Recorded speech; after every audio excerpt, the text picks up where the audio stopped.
Ya se ha bloqueado esto. No sé, ¿están viendo la imagen, jóvenes? Porque yo ya no puedo ver. A ver, Sí, otra vez. doctora, acaba de dejar de compartir su pantalla. Sí, es que como quieren ingresar más, se bloquea. A ver, un rato otra vez. Ya no voy a poder hacer más nada.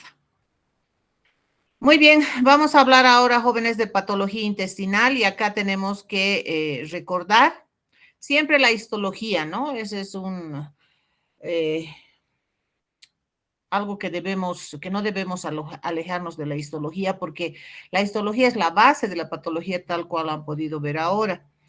Cuando hablamos de intestinos, hablamos de intestino delgado, hablamos de intestino grueso. Histológicamente, entre ellos hay una diferencia bastante marcada en lo que respecta incluso a la estructura propia de las glándulas intestinales, que ya no se llaman glándulas, se llaman criptas intestinales, asimismo de las células que componen las criptas intestinales, puesto que la función del intestino grueso es la absorción de nutrientes y la función del intestino delgado es la absorción de nutrientes. Y la función del intestino grueso es elaborar el producto residual que nosotros conocemos como heces. Entonces, en base a esa función, las criptas intestinales también son diferentes, ¿no? Seguimos con el parámetro de mucosa, submucosa, muscular y serosa. Una cripta de intestino delgado tiene esta imagen, tal cual estamos viendo nosotros, igual tiene base, istmo y cuello, y en la base nosotros vamos a tener siempre las células basales, las células enteroendocrinas, que ahora se llaman acá, que son las células del sistema APUT. Vamos a tener las células de Panet. Las células de Panet son las que elaboran lisocima y las células mucosas y las células cilíndricas de borde estriado. Las glándulas también, según su ubicación, tenemos glándulas de Lieberkühn, las glándulas de Brunner, dependiendo dónde están, ¿no es cierto? Y una característica para cumplir esta función de absorción de nutrientes son las vellosidades intestinales. En la base de las vellosidades intestinales se encuentran o desembocan las criptas intestinales que hemos mencionado con todos los elementos celulares. Una característica, además del intestino delgado, es que el contenido es siempre estéril, gracias a las células de Panet, gracias a las placas de Peyer y a las células M, que son las que detectan y presentan los antígenos. Bueno, ese es un recuerdo histológico, ¿no? Ahora, la mucosa, igual, tenemos el epitelio cilíndrico, la lámina propia, la submucosa, con todos los elementos que hemos ido mencionando cuando hemos visto estómago. Además, no debemos olvidar acá los plexos de Meissner y de Auerbach, porque gracias a ellos ya sabemos que tenemos los movimientos de mezcla y propulsión. Empecemos con las alteraciones congénitas específicas de los intestinos y tenemos duplicación, rotación embrionaria incorrecta, onfalocele, gastroscrisis, heteropatía, atresia, estenosis, el divertículo de Meckel y la enfermedad de Hirschsprung. Todos estos ya hemos ido mencionando igual cuando hemos hablado de esófago y estómago. Salvo la duplicación y la rotación embrionaria incorrecta, son específicos de asas intestinales. Acá podemos ver, por ejemplo, ejemplos de lo que es la atresia. La atresia cuando se forma un segmento y el otro termina disminuyendo su tamaño, produciendo estenosis, o sea, no se completa totalmente toda la longitud del intestino delgado, que ya sabemos que más o menos es unos 7 metros, ¿no es cierto?, entre duodeno y ayuno e ilion, entonces vamos a tener segmentos con atresia. La rotación embrionaria incorrecta, sabemos que tiene que girar en sentido a las manecillas del reloj, pero cuando por defecto embriológico rota al otro lado, ¿qué va a ocasionar? Lo primero, una oclusión de los vasos sanguíneos. Luego tenemos la clasificación de la duplicación. A ver, permítame, quiero aumentar esto un segundito. Quiero ver si puedo aumentar para que vean mejor. Ahí está. Un momentito. Ahí está. La descripción de la duplicación, ahí está, dos asas intestinales que pueden estar unidas como a través de un hilio. Fíjense, ese es el tipo 1, y ahora el tipo 1 tiene a su vez tipo 1A, 1B, 1C, formas de duplicación del asa intestinal, ¿no? Y podemos observar las luces ahí.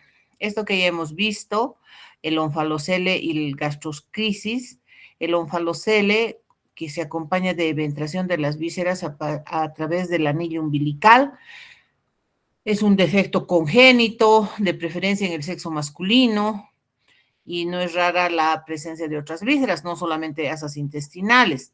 Se asocia, como hemos mencionado, también a la trisomía 13, 18 y 21. La gastrosquisis también se va a manifestar con eventración paraumbilical, asas intestinales no están cubiertas por peritoneo, a diferencia de la o del onfalocele, también defecto congénito, de preferencia sexo masculino. Es rara la presencia de otras vísceras, por si acaso, en la gastrosquisis, y es raro que se asocie a otros síndromes genéticos, ¿no?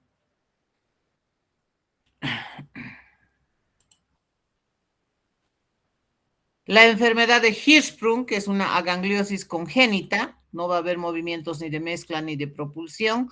¿Y cómo se va a manifestar en el recién nacido la enfermedad de Hirschsprung? Por ausencia de meconio, ¿no? Y a su vez puede verse complicada con dilataciones, con alteraciones vasculares, el segmento afectado hacia la parte superior o posterior del segmento afectado, siempre vamos a tener una dilatación del asa intestinal.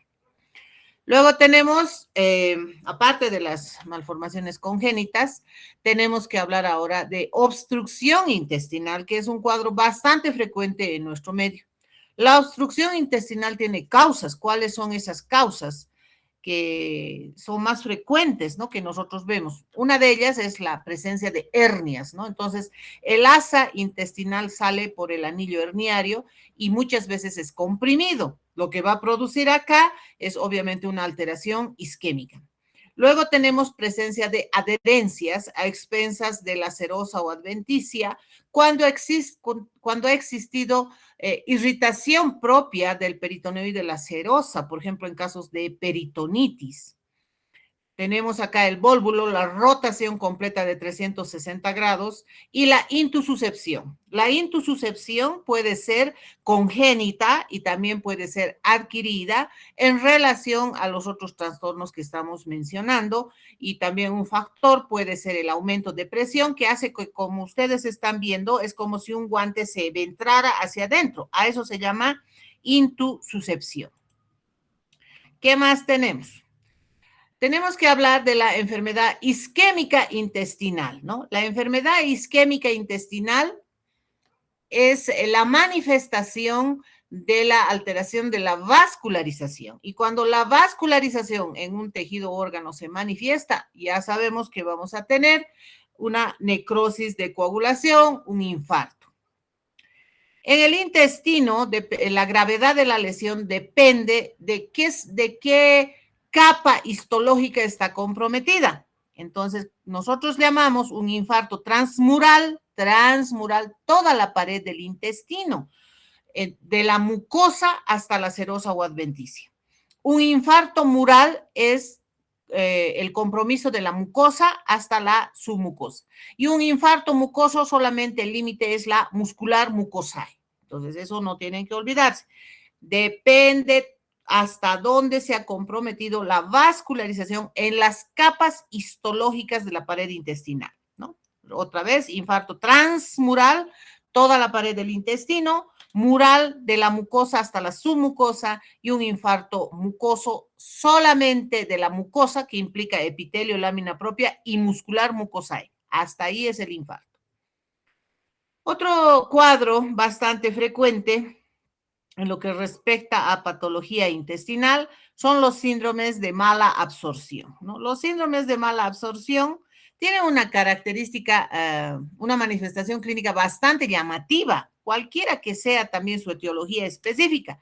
Y la característica clínica fundamental para que nosotros definamos qué es un síndrome de mala absorción es la esteatorrea. Se llama así. ¿Y qué es la esteatorrea? Deposiciones diarreicas ricas en grasa.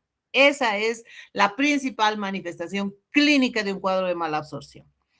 Entonces, puede haber varias causas, por ejemplo, la enfermedad celíaca, la enfermedad de Crohn, el crecimiento excesivo de la flora bacteriana, presencia de hongos, infección parasitaria, fibrosis quística, lesión de páncreas, afecciones del sistema inmunológico como el VIH-Sida o colestasis. No debemos olvidar que, como hemos dicho, el contenido del intestino delgado es estéril y en el momento en que aparezca un agente microbiológico cualquiera que este sea, o algo que altere la homeostasis propia de las células, sobre todo de borde en cepillo, vamos a tener la manifestación de un síndrome de mala absorción. Este cuadrito es bastante llamativo. Y es un cuadrito que resume evidentemente en fases qué es lo que sucede en todos los síndromes de mala absorción. En una fase intraluminal, mucosa y absortiva. Estamos hablando enteramente de la fisiopatogenia y etiopatogenia de los síndromes de mala absorción. Entonces, acá podemos observar en la descripción que la digestión y la absorción se dividen en 3 fases, mismas que si son alteradas dan lugar al síndrome de mala absorción y a sus manifestaciones clínicas. A ver, voy a disminuir un poquito más. A ver, yo les sugeriría que saquen una fotito de esto porque este cuadrito es bastante didáctico, bastante complementario. No sé si quieren si han sacado o quieren que aumente más todavía. ¿Qué es mejor? ¿Así completito o aumento? Yo creo que un poquito aumenta, doctora. Por favor, gracias. A ver, a ver. A ver, en 2 partes, aunque sea. Una parte, sáquenle fotito hasta ahí y una segunda parte de todo esto, de esta parte. Ahí, ¿no? Entonces, acá podemos observar las 3 fases intraluminal, qué es lo que sucede, una incorporación con la dieta de hidratos de carbono, proteínas y grasas, degradación por mecanismos de hidrolización y solubilidad producidos por los jugos gástricos y pancreáticos. Dentro de la fisiopatogenia, disminución o ausencia de la concentración de enzimas pancreáticas y sales biliares, que estas son importantes en la producción, transporte o reabsorción, alteración de la digestión intraluminal, disminución de la absorción de vitaminas liposolubles. ¿Cuál es la etiopatogenia? Insuficiencia pancreática, una pancreatitis crónica, fibrosis quística y cáncer pancreático, obstrucción de la vía biliar intra o extrahepática, resección del ilion o alteración asociada a enfermedad de Crohn, sobrecrecimiento bacteriano, hipersecreción ácida o medicamentos que actúan por absorción. Las manifestaciones, esteatorrea, hipovitaminosis, hemorragias, hipocalcemia, etc. En la fase netamente mucosa, la superficie mucosa intacta del intestino delgado permite la absorción de los nutrientes y minerales, a expensas de las células que ya sabemos con microvellosidades, ¿no? O células de borde estriado. Dentro de la fisiopatogenia, alteraciones de la estructura y funciones bioquímicas de la mucosa intestinal, disminución de la extensión de la mucosa, déficit de enzimas de superficie de la mucosa, mala absorción de grasas, proteínas, aminoácidos, vitaminas y minerales. La etiopatogenia, enfermedad celíaca, sprue tropical, enteritis por radiación a gamma globulinemia, a beta lipoproteinemia, grandes resecciones intestinales, y acá es lo que se traduce como el síndrome del intestino corto, ¿no? Cuando el paciente tiene el antecedente quirúrgico de un vólvulo con resección de asas intestinales. Las manifestaciones, esteatorrea, diarrea, distensión abdominal y flatulencia. En la fase absortiva, sabemos que comprende el transporte de kilomicrones y lipoproteínas desde la mucosa hasta el sistema linfático. Dentro de la fisiopatogenia, obstrucción de transporte, mala absorción de kilomicrones y lipoproteínas. En la etiopatogenia, la enfermedad de Whipple, la linfangiectasia, linfomas, igual la manifestación esteatorrea e hipoproteinemia. Entonces, para que vean, el factor común siempre va a ser la esteatorrea y acompañada de diarrea crónica, pérdida de peso, distensión abdominal, Ahora, todos estos elementos manifiestos van a estar determinados por el tiempo de evolución de la enfermedad y el compromiso intestinal. Eso es lo más importante en los síndromes de mala absorción. Hablemos de procesos infecciosos y los términos tienen que ser utilizados de manera correcta. Cuando hablamos solamente de proceso inflamatorio de intestino delgado, el término es enteritis. Cuando hablamos de procesos inflamatorios que comprometen intestino delgado e intestino grueso, el término correcto es enterocolitis y eso debemos saber discernir, puesto que nuestra responsabilidad es llenar de manera adecuada la historia clínica. Todos los procesos infecciosos pueden ser virales, bacterianos, parasitarios, etcétera, ¿no?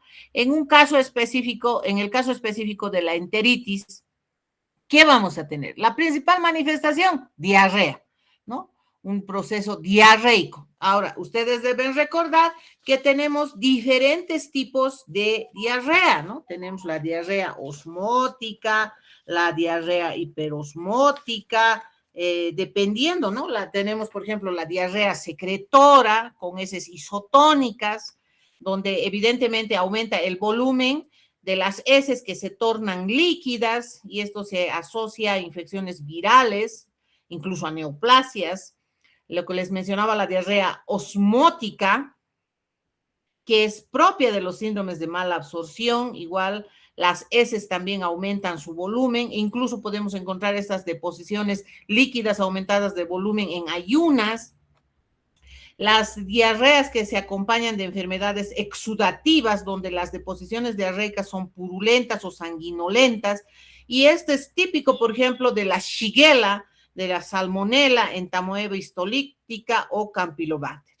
De la malabsorción ya hemos dicho que es la esteatorrea, y los cuadros diarreicos de procesos infecciosos siempre van a alterar la motilidad del intestino delgado. Eso es lo que aumenta el volumen de las heces.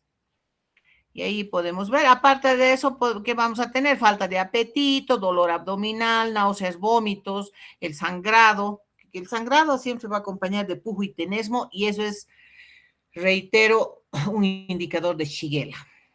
Como está viendo un proceso de deshidratación, boca seca, orina de color oscuro y cansancio extremo, ¿no? Todo eso asociado a procesos infecciosos.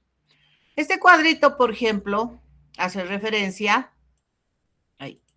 aquí a las causas de enterocolitis. Enterocolitis, pero, ¿no? O sea, los dos elementos, intestino delgado y grueso.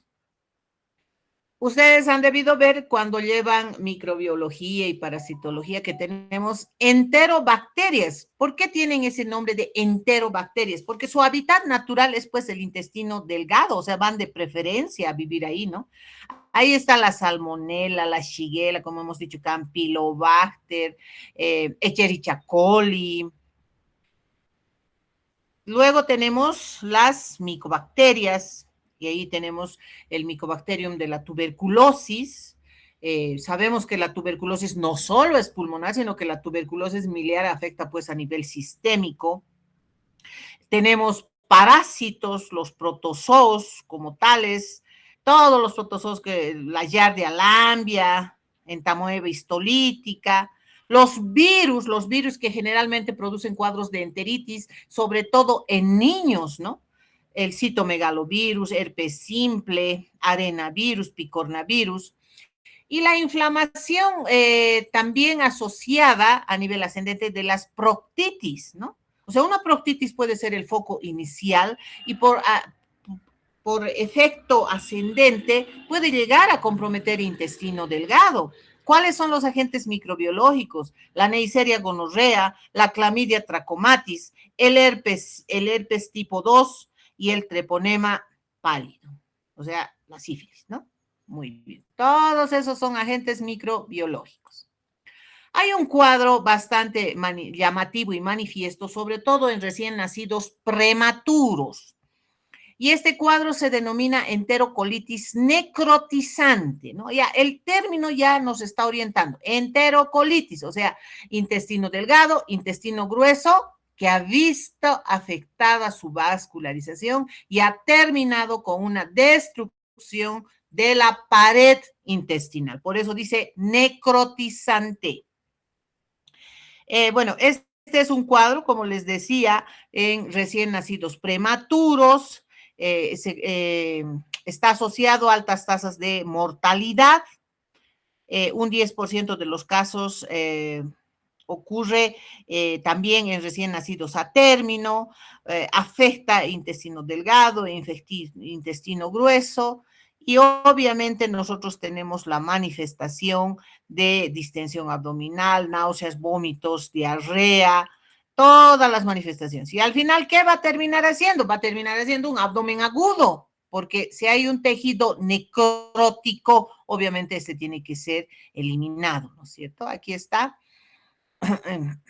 Enteritis necrotizante grave, el 90% de los casos ocurren en lactantes de bajo peso, y las diferentes manifestaciones que terminan con la resección del asa intestinal o del segmento del asa intestinal comprometidos.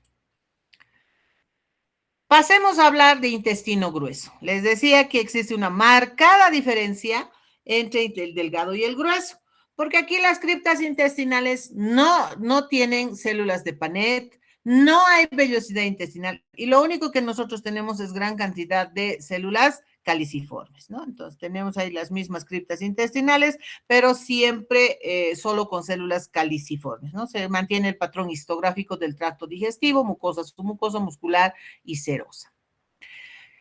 En intestino grueso existe un cuadro patológico denominado enfermedad inflamatoria intestinal. La enfermedad inflamatoria intestinal tiene dos formas de presentación. Una de ellas es la enfermedad de Crohn y la otra se denomina colitis ulcerosa.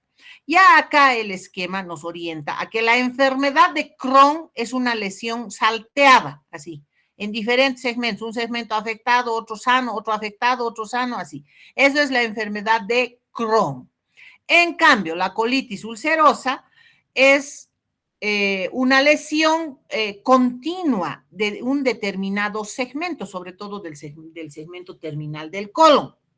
Ahora, la enfermedad de Crohn, ¿cómo se va a manifestar? O sea, ¿qué yo veo a la microscopía? Veo la presencia de una inflamación crónica granulomatosa, o sea, con un granuloma formado por células gigantes, linfocitos, monocitos, que va a afectar toda la pared del intestino grueso, empezando por la mucosa y dependiendo cómo va a evolucionar la inflamación, afecta toda la pared hasta la serosa o adventicia. Entonces, como es un proceso inflamatorio crónico tan severo, va a producir pues una reparación también reactiva que puede terminar incluso con estenosis.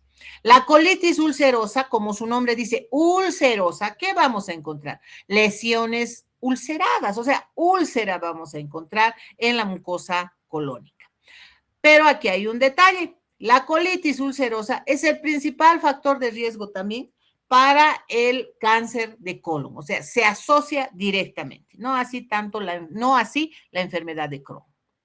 Acá podemos observar un cuadrito comparativo entre la colitis ulcerosa y la enfermedad de Crohn en relación a la signosintomatología. En ambas, por ejemplo, tenemos la presencia de diarrea, fiebre, también en ambas, ¿no es cierto?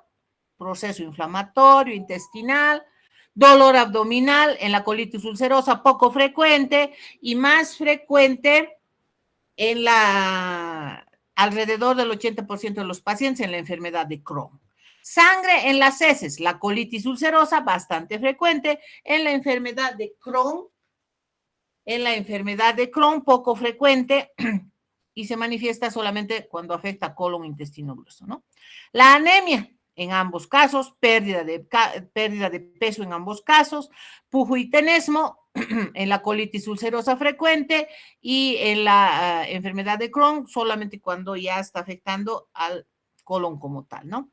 Las lesiones anales en la colitis ulcerosa poco frecuente, en cambio en la enfermedad de Crohn, fístulas, úlceras presentes en el 10% de los pacientes.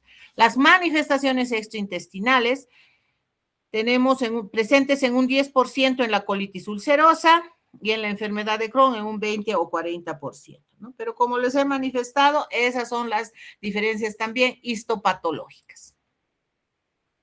Luego tenemos la enfermedad diverticular. Ya sabemos que un divertículo es la evaginación, la protrusión de la pared intestinal completa, o sea, tiene que evaginarse su mucosa muscular y serosa. Ese es un verdadero divertículo. Cuando el divertículo se inflama, genera pues lo que se llama diverticulitis y ambos se conocen como enfermedad diverticular. Los divertículos en intestino delgado son grandes y escasos. En cambio, los divertículos en el intestino grueso son más pequeños y más numerosos. Esos dos ejemplos tenemos. Acá podemos observar cómo es un divertículo, una protrusión y un proceso inflamatorio de una diverticulosis no complicada o complicada. Generalmente los cuadros no complicados son los más comunes, entre el 75 y 80%, pueden ser asintomáticos o con síntomas inespecíficos. Los cuadros complicados con diverticulitis representan un 10 a un 25%, se acompañan de hemorragia con un 5 a 15%, y además puede observarse también colitis segmentaria asociada a la diverticulitis, ¿no? Todo esto se conoce como enfermedad diverticular. Ya casi finalizando, vamos a hablar de los tumores. Siempre cuando hablemos de tumores, tenemos que ubicarnos en el origen que va a generar a los tumores. Tenemos tumores benignos y malignos. Ahora, en ambos casos vamos a tener tumores de de origen epitelial y de origen mesenquimal.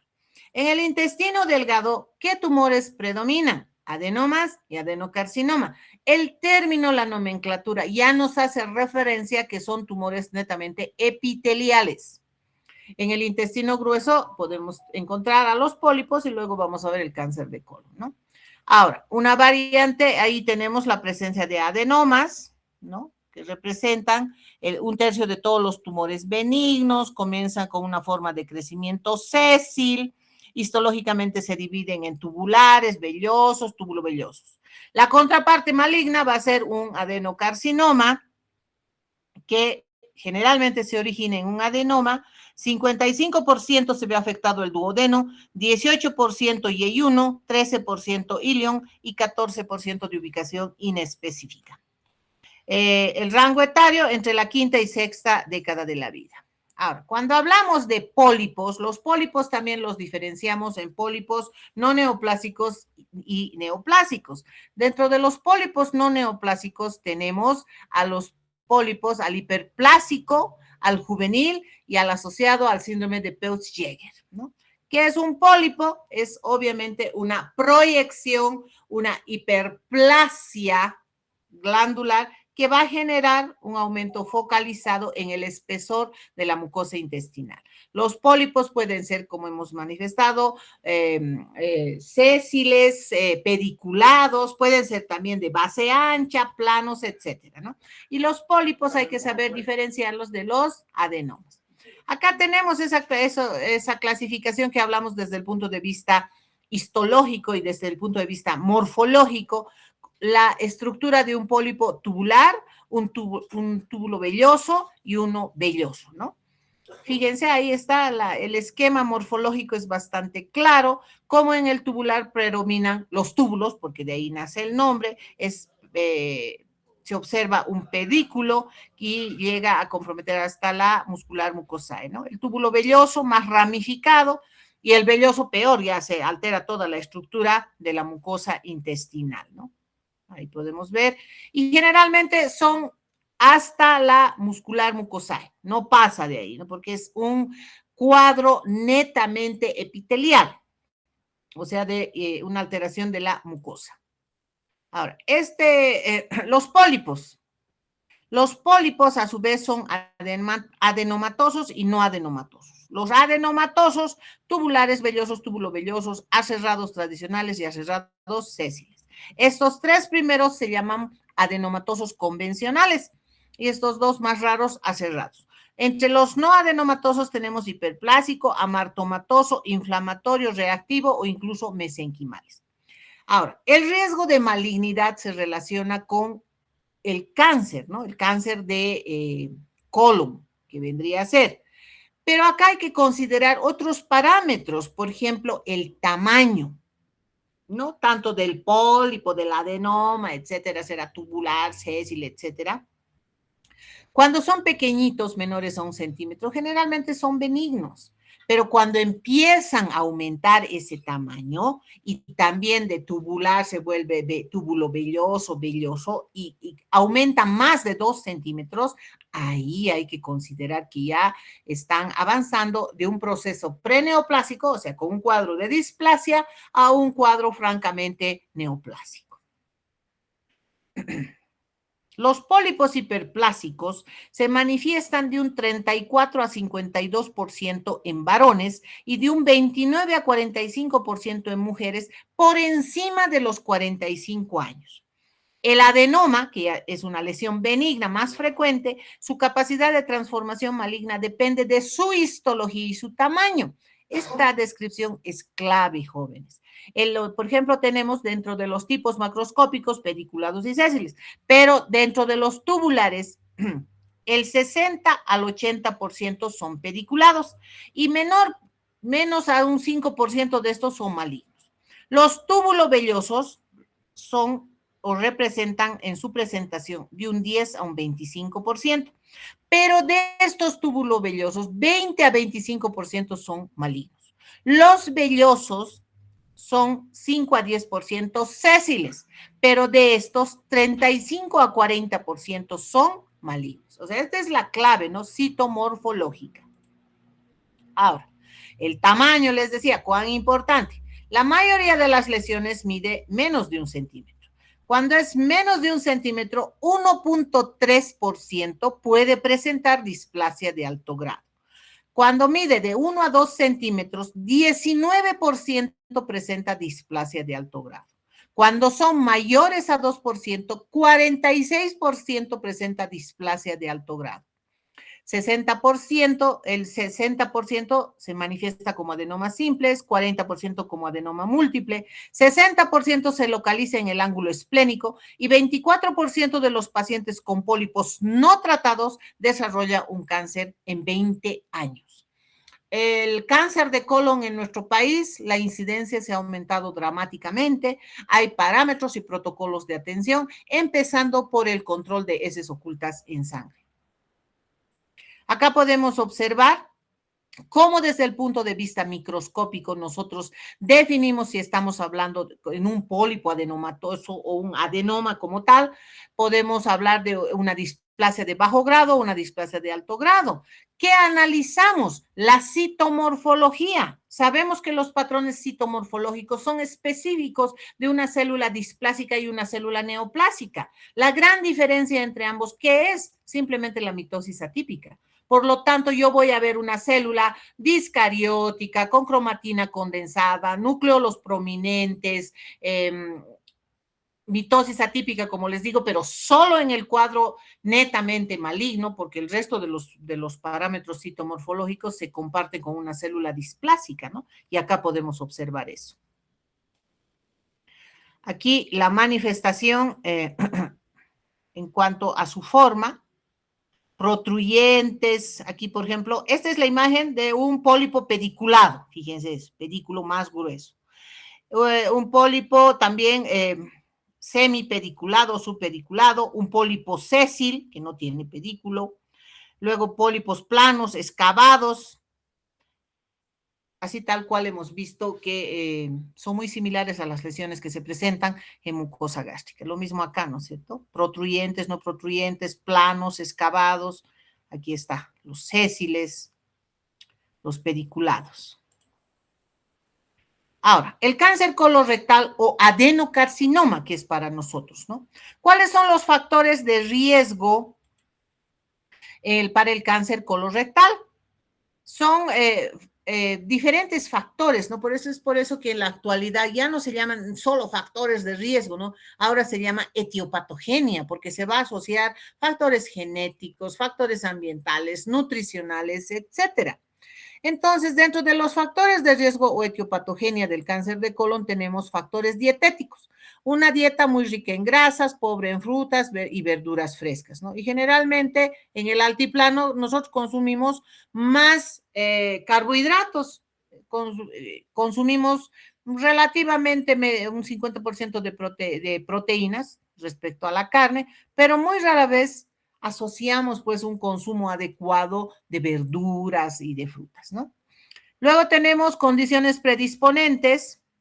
Dentro de estas condiciones predisponentes, los pólipos de colon, de recto, enfermedades intestinales inflamatorias, como les decía, la colitis ulcerosa sobre todo, el cáncer colorectal previo, o sea, haber tenido un cáncer colorectal previo que aumenta un segundo caso de cáncer colorectal, por eso se recomienda revisiones en vigilia, la aparición de segundos tumores. Factores genéticos familiares, donde hasta un 25% de los pacientes tiene un familiar afectado y en un rango menor al 10% existe un componente hereditario.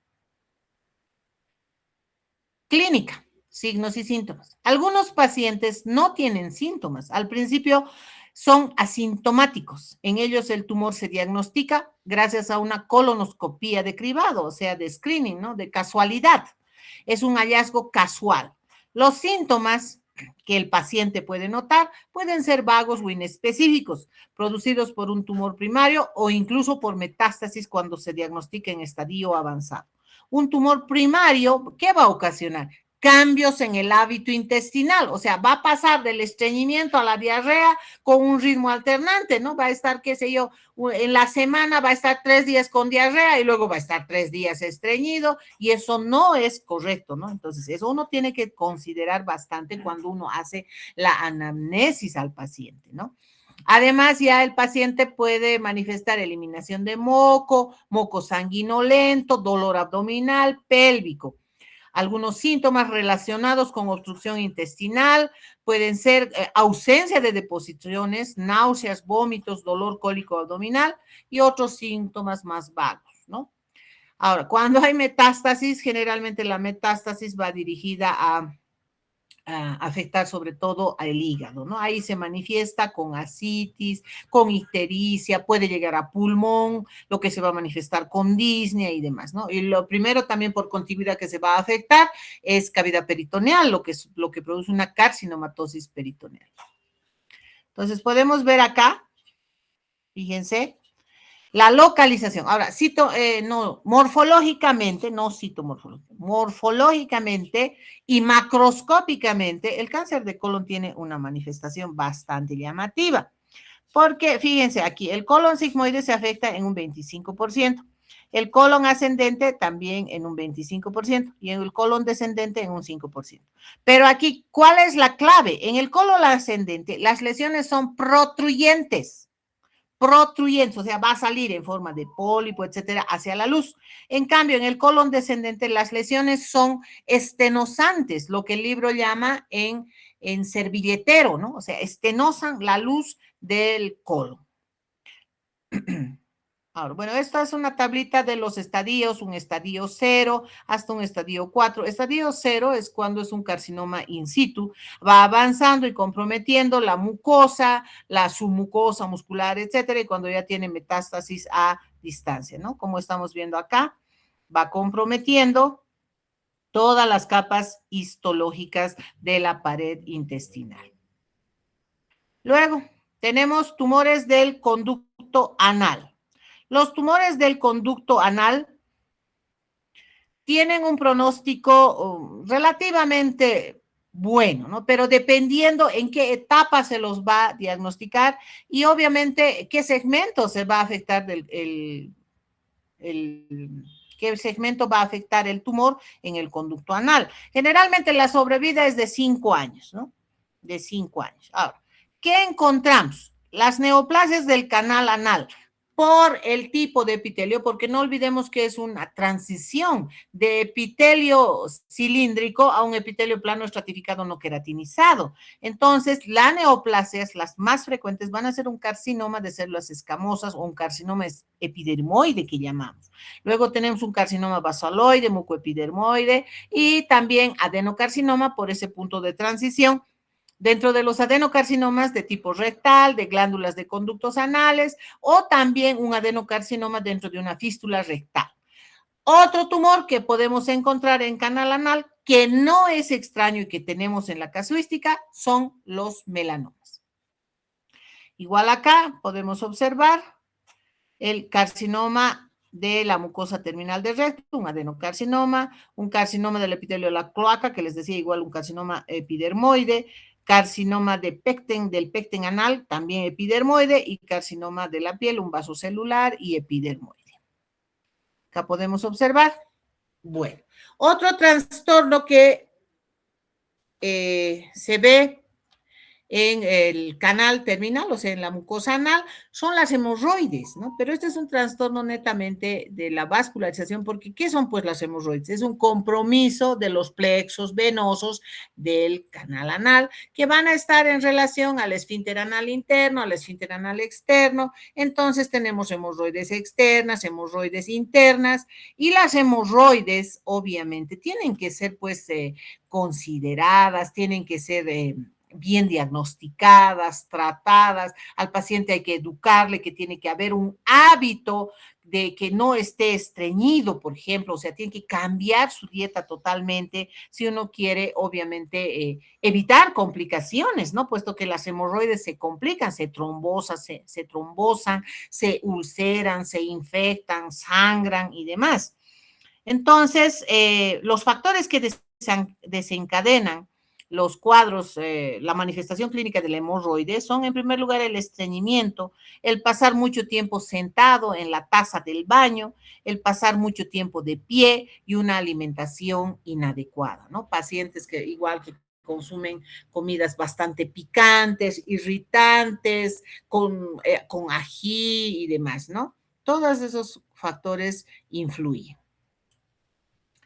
Para finalizar, apéndice secal, y el apéndice secal es un órgano que está dentro de los tejidos linfoides, y cuando el apéndice se afecta, el cuadro es una apendicitis aguda. No hay apendicitis crónica, por si acaso, no hay. ¿Por qué? Porque en 12 horas pasa, así como están viendo fases del apendicitis, en 12 horas pasa de un apéndice normal a un proceso inflamatorio que de leve pasa a ser moderado, severo, y al final el apéndice se gangrena, se pustuliza y demás, ¿no? Se destruye toda la pared del apéndice. ¿A qué se asocia? A la oclusión de la luz del apéndice intestinal por a ver, desde las pepas del ají, las pepas del tomate, pelos, los clavos del orégano, parásitos, todos esos elementos ocluyen la luz del apéndice secal y producen pues un proceso inflamatorio transmural. Este cuadro, cuando se manifiesta así, tiene que ser resuelto casi inmediatamente de manera quirúrgica si no queremos tener la complicación de una peritonitis. El único tumor primario del apéndice es un tumor carcinoide. Un tumor carcinoide se ve hacia la microscopía. ¿Y un tumor carcinoide qué es? De células neuroendocrinas del sistema neuroendocrino difuso. Por lo tanto, este tumor carcinoide tiene la cualidad de elaborar hormonas, o sea, sus células neoplásicas elaboran hormonas. No hay otro tipo de tumor primario en el apéndice, ¿no? Hay un proceso inflamatorio que se llama mucocele, o sea, el apéndice se llena de moco, ¿no? O sea, la luz se dilata y se llena de moco. Ese moco puede reventar, entonces eso ocasiona un pseudomixoma peritoneal, como están viendo acá, moco en cavidad peritoneal, porque se ha roto el apéndice secal. Cuando hablamos de peritoneo, los procesos inflamatorios en el peritoneo se denominan peritonitis. Las peritonitis pueden ser primarias, secundarias o incluso terciarias. Las peritonitis primarias generalmente se asocian a colonización bacteriana directa, y una de estas es, por ejemplo, la tuberculosis, ¿no? Una peritonitis secundaria es una respuesta inflamatoria sistémica, a lo que hablábamos, por ejemplo, a una apendicitis aguda. Una peritonitis terciaria es un cuadro de recurrencia infecciosa intraabdominal por fallas de la defensa, gérmenes que van a colonizar igual, como los enterococcus, cándida, albicans y demás, ¿no? Pero el cuadro inflamatorio del peritoneo se llama peritonitis. Aparte, la misma evolución del proceso inflamatorio se va a considerar en peritonitis aguda y peritonitis crónica. Generalmente las peritonitis agudas son fibrinopurulentas, reitero, asociadas a una apendicitis aguda perforada. Y las peritonitis crónicas siempre en nuestro medio están asociadas a la tuberculosis. Acá podemos observar los tumores primarios del peritoneo. Si nosotros consideramos la histología del peritoneo, ¿qué es pues el peritoneo? Es mesotelio sobre delicado tejido conjuntivo. Entonces, los tumores primarios reciben el nombre de mesoteliomas. Los mesoteliomas pueden ser benignos o malignos, ¿no? ¿Por qué? Porque el mesotelio es un epitelio altamente reactivo, ¿no? Ahora, el mesotelioma, sobre todo maligno, puede ser focalizado, puede ser difuso, tiene formas de presentación, puede ser netamente epitelioide, mesenquimatoso, sarcomatoso, mixto, etcétera. Pero se observa así, ¿no? Hay factores de riesgo también para desarrollar un mesotelioma, ¿no? Aquí está. Los tumores secundarios son netamente de metástasis, porque la metástasis se da por contigüidad. ¿Y quiénes van? Adenocarcinomas, un pseudomixoma peritoneal, un adenocarcinoma mucinoso, los sarcomas, lo que sea, por contigüidad, porque se está invadiendo cavidad peritoneal. Y a eso les decía que se llama carcinomatosis peritoneal. ¿Han entendido? Sí, doctora, se entendió. Muy bien. Ha sido un gusto, jóvenes. Hemos terminado todo lo que es patología de esófago, estómago e intestinos. Han visto ustedes la clave, reitero, la histología, y nos basamos siempre en el libro de Robbins. Muchas gracias por su atención y con mi grupo práctico nos vemos el miércoles. Hasta luego. Hasta luego, doctora. Gracias por la clase. Adiós, adiós.